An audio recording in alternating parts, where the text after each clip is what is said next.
Ever catch yourself sitting in the quiet of your own home, looking around and thinking, so, it's just me now. What do I really need to keep life steady, and maybe even joyful, past 70?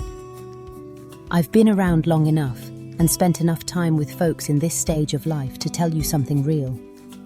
Living alone isn't just about enjoying peace and quiet. It's about being smart, staying safe, and keeping your sanity in one piece.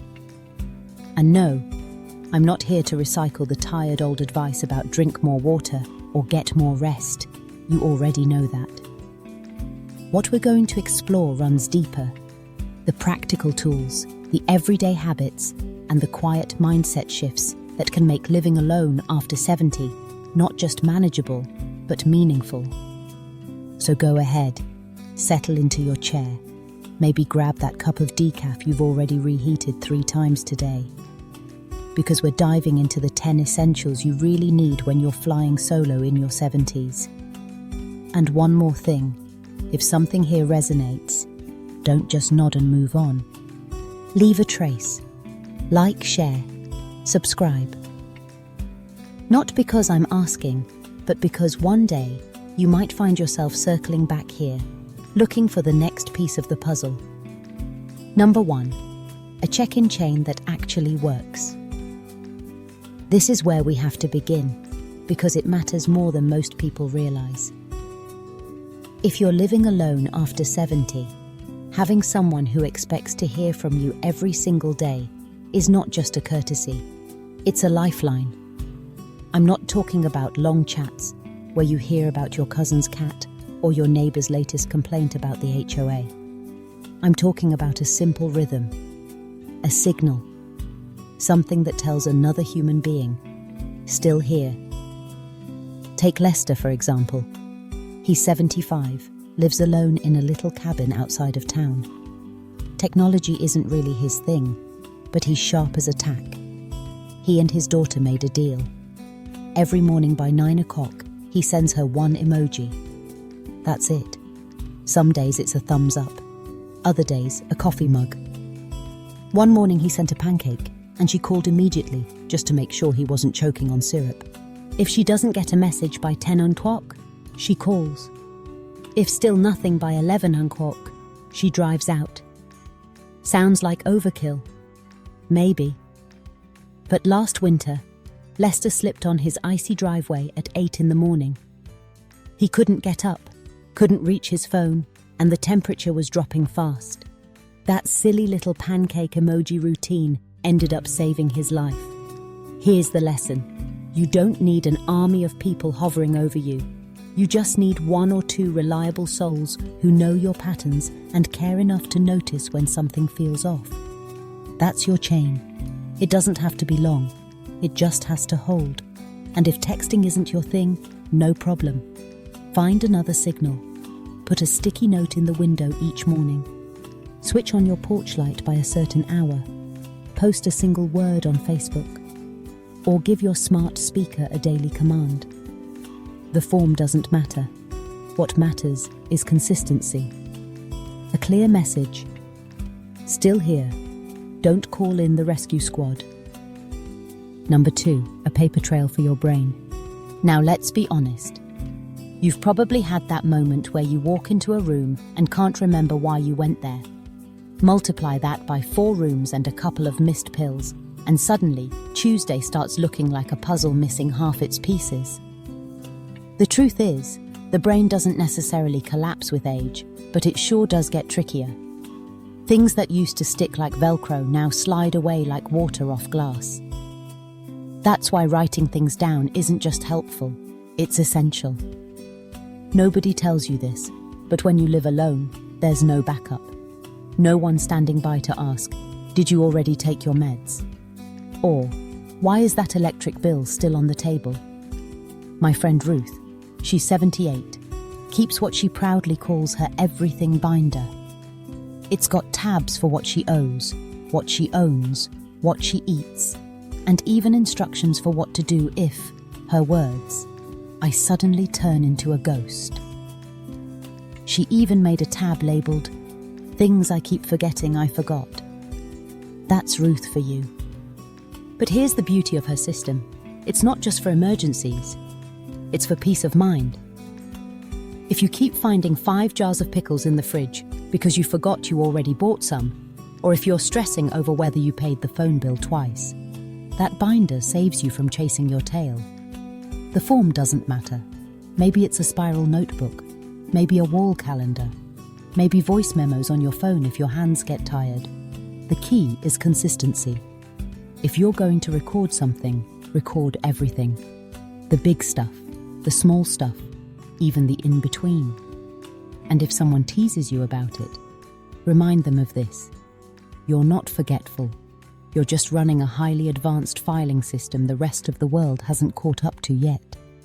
Because when you're living solo after 70, that paper trail isn't just about staying organized. It's about staying steady. It's the difference between spiraling in circles and moving through your days with quiet confidence. If these words touched your heart and sparked inspiration within you, leave a 3 in the comments to let it shine. If they did not, leave a 0 in quiet honesty. Every thought you share is a gift. Thank you for giving us a moment of your precious time. Number 3, one just for you financial bucket.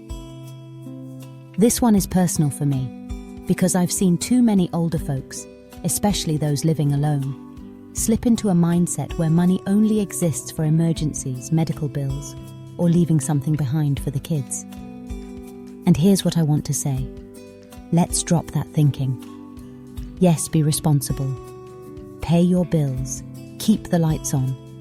Don't go off and buy a racehorse on a whim. But you absolutely need one pocket of money that isn't about anyone else. It's for you. Call it your joy jar, your play fund, your I'm still alive and kicking account. The name doesn't matter.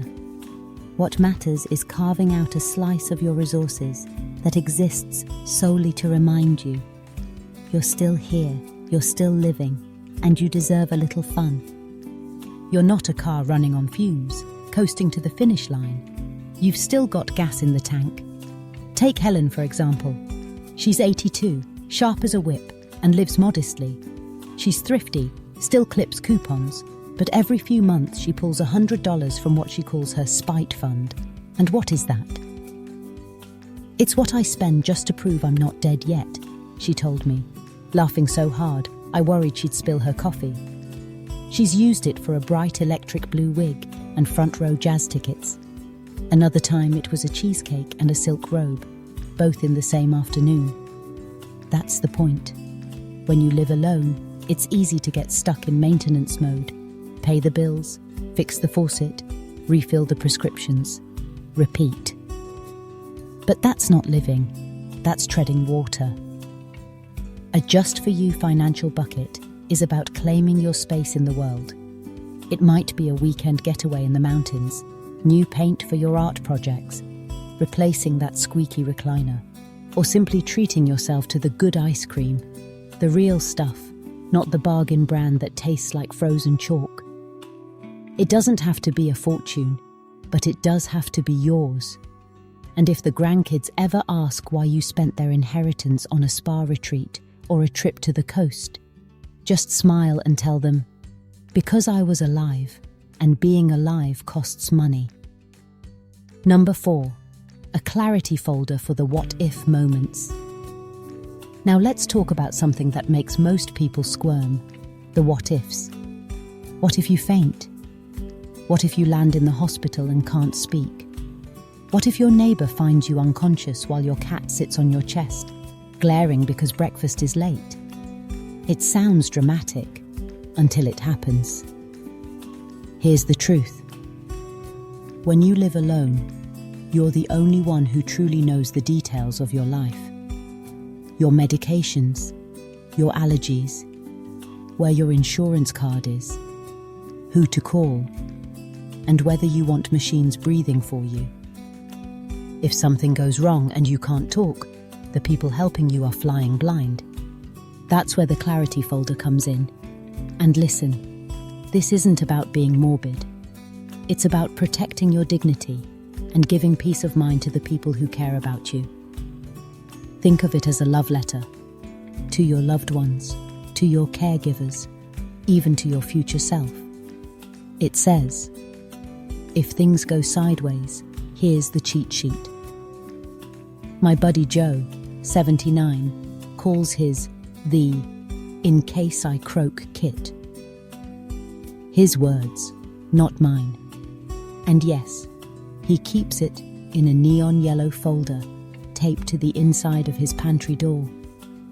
Inside, he has copies of his ID, his doctor's information, a current list of medications, emergency contacts, and even a handwritten note. If my dog barks, just give her a slice of cheese and move along. The goal isn't to predict every possibility. It's to make sure nobody has to guess in the worst moment of your life. Paramedics, nurses, neighbours, adult kids, they love people who prepare like this. You're not making life harder. You're making it easier. You're being the adult in the room. And here's a tip. Personalize it. Add a favourite quote. Include a playlist of songs that mean something to you. Or slip in a note that says, if I go out, bury me with socks. My feet get cold. That's your style. Own it. Number 5. A one-touch emergency solution. Let's cover something most folks don't think about until it's too late. Having a quick, simple way to call for help. Because when you're living solo, there's no one in the next room if you fall. No spouse to hear you yell. Your dog might bark, but she can't dial 911. You need a system you can activate without crawling across the floor with a broken hip, praying your phone isn't wedged under the recliner. One touch, one button. Help is on the way. Remember those old commercials? I've fallen and I can't get up. We all laughed back then. But let's be real. These days, it doesn't sound funny. It sounds smart. Take Pat, 76, who lives in a quiet little house. One morning, she slipped on a bath mat, cracked her tailbone, and couldn't move for hours. Her phone was in the other room. By the time her son came by, she was dehydrated, disoriented, and furious with herself. After that scare, she bought a medical alert watch. Now, if something happens, one press alerts her son and the fire department. She says she finally sleeps easier, knowing help is only a button away. And here's the good news. Modern options don't all look like clunky beepers from the 80s anymore. Today, you've got sleek smartwatches, voice assistants like Alexa that can call someone if you shout the right phrase, even devices with fall detection that dial automatically. The real question is this: will it work when you're scared, shaky, or half asleep? Can you use it with one hand or no hands at all? That's the test. Don't wait until disaster strikes. Get it set up now, not because you're fragile, but because you're wise enough to prepare. Number 6. A kitchen setup that doesn't work against you. Let's be honest, after 70, the kitchen can feel more like an Olympic obstacle course than a cozy gathering place. That top shelf feels like Mount Everest. That dull knife you keep forgetting to replace, a lawsuit just waiting to happen. And don't even get me started on trying to lift a cast iron skillet when your wrist has been aching since last Thursday. But here's the truth. Your kitchen shouldn't feel like a battlefield. It should be your personal workshop, designed around your needs, not some Food Network chef with interns running around behind the scenes. The secret is setting it up so cooking gets easier, not harder. Start with rearranging. Bring the everyday stuff to arm's reach. No more bending like a gymnast to drag pans out of the bottom cabinet. Let the turkey roaster stay buried in the basement.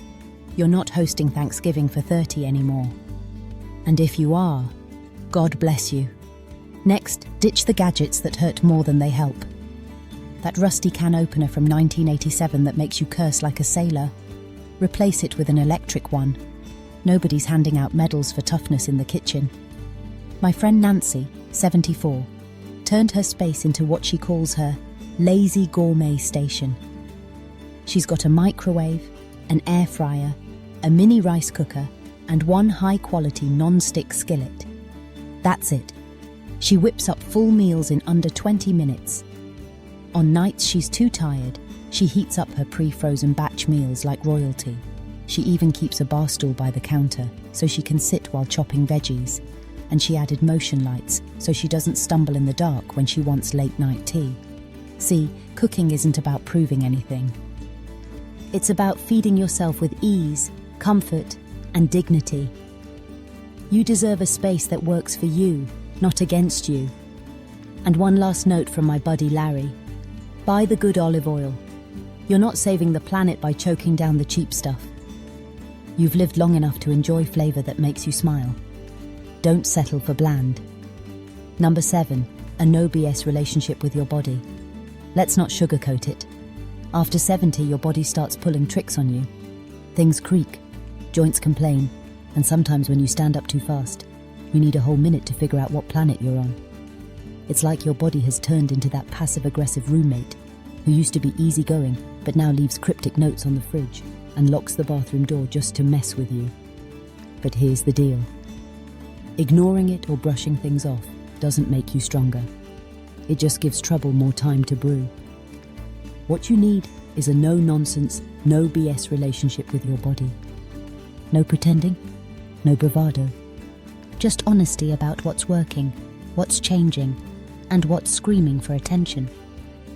My buddy Marvin, 77, ex-military, proud guy, always carried himself like nothing could knock him down. For months he had dizzy spells, but kept saying, "It's just the heat," or "Probably just hunger." Turned out his medications were interacting in a dangerous way, could have been fatal. And why? Because he didn't want to be a burden. Here's the truth. When you live alone, there's nobody to tell you, "Hey, you don't look so good." So you have to be that person for yourself. Be honest when your foot aches. Don't shrug off that flutter in your chest. Don't tough it out when you've got a strange pain in your side. Make the appointment. Mention the embarrassing stuff to your doctor. Tell the nurse what's really going on. And don't let anyone talk down to you.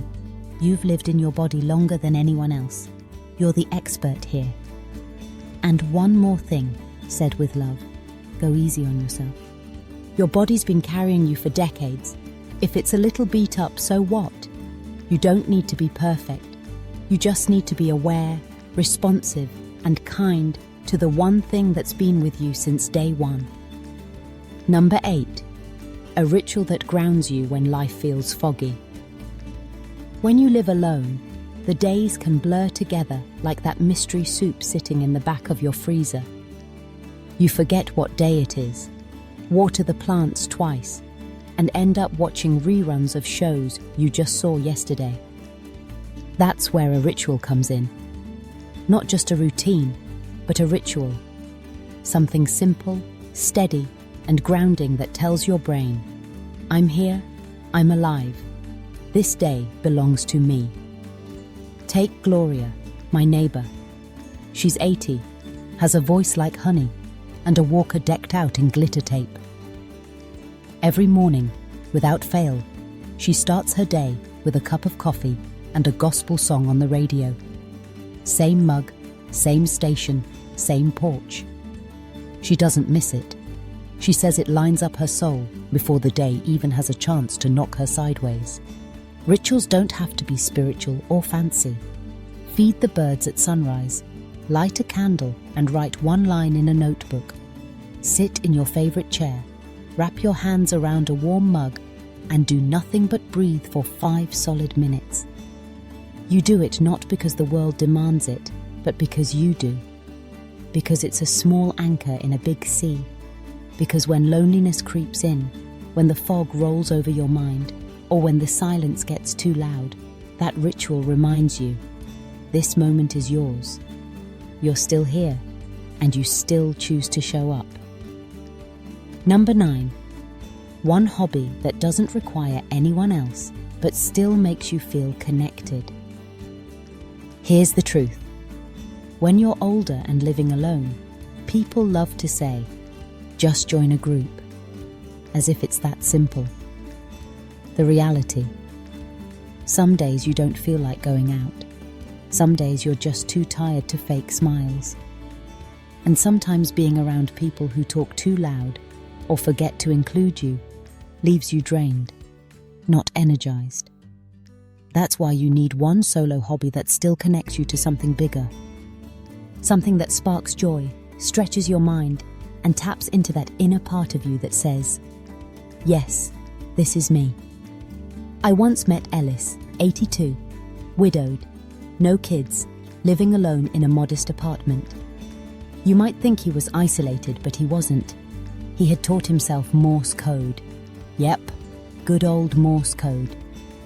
He set up a ham radio in his living room and started chatting with strangers worldwide in nothing but beeps.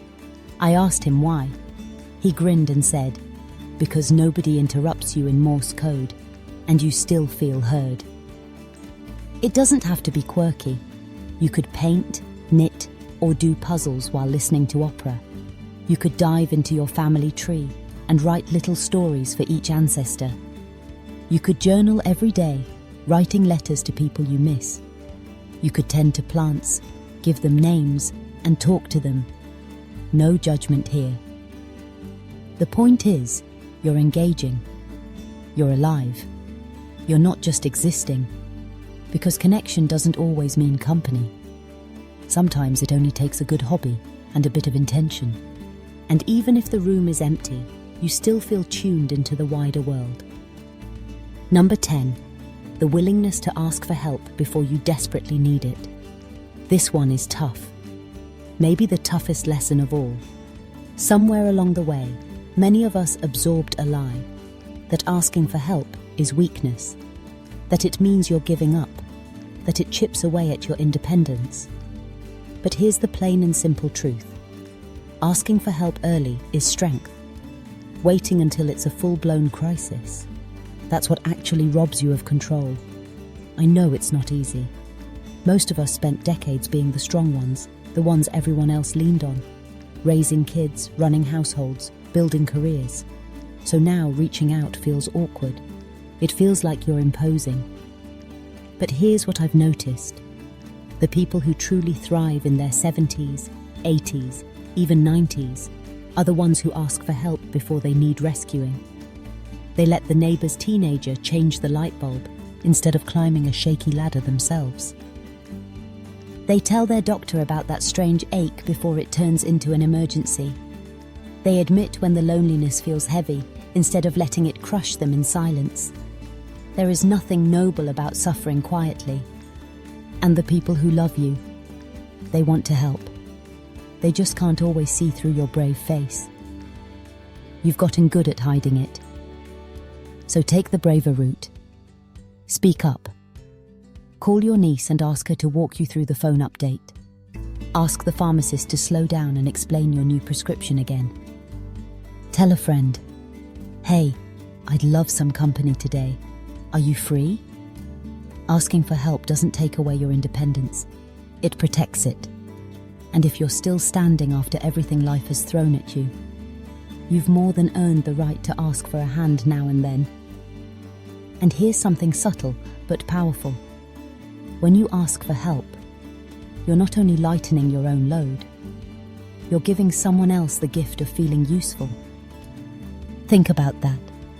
How many times in your life did you feel good when someone trusted you enough to lean on you? It gave you purpose, didn't it? The same is true now. When you reach out, you invite others into that same sense of purpose. Helping you doesn't diminish your independence, it deepens their humanity. That's the part we rarely talk about. People often fear that by asking for help, they're becoming a burden. But what if the opposite is true?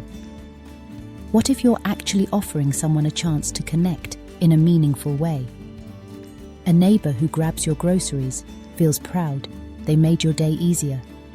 A niece who teaches you how to use your phone feels closer because you trusted her with your frustration.